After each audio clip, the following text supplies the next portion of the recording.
Hi, my name is Bryan Chan. I'm a medical oncologist here in Australia, and I've just been asked to say a few words about how I use the ONCOassist app. I've been using the app for many years now since I was a fellow, and I do use it on nearly every day when I'm at work in my usual oncology setting. What are some of the specific tools, or what are the things that I like about it is because it's quite a comprehensive app for anyone in the clinical oncology space. It has a broad range of different tools. And I think one of the most useful things that I use on a day-to-day basis are the staging systems with the TNM staging systems.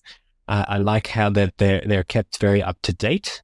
For example, I treat a lot of patients with lung cancer, and so the 9th edition is what we use currently. If you need to, you can go back to the previous versions to see how things have changed over time, and particularly for clinical trials which may have used different systems. In terms of some of the other tools that I use commonly, because I run a lot of clinical trials, the CTCAE Toxicity Grading criteria.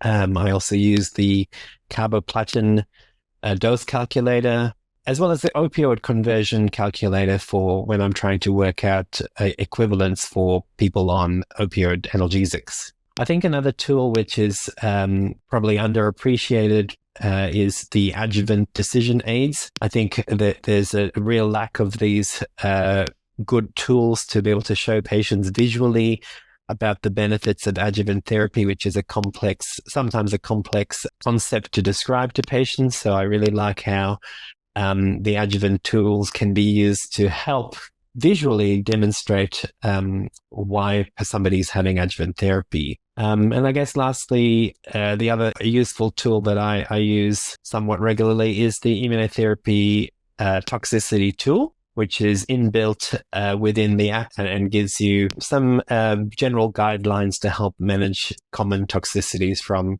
immunotherapy. I recommend the application to many of our junior registrars and advanced trainees for them to download and to consider using in their daily practice, as I do, as it's a very useful tool for day-to-day clinical practice in oncology.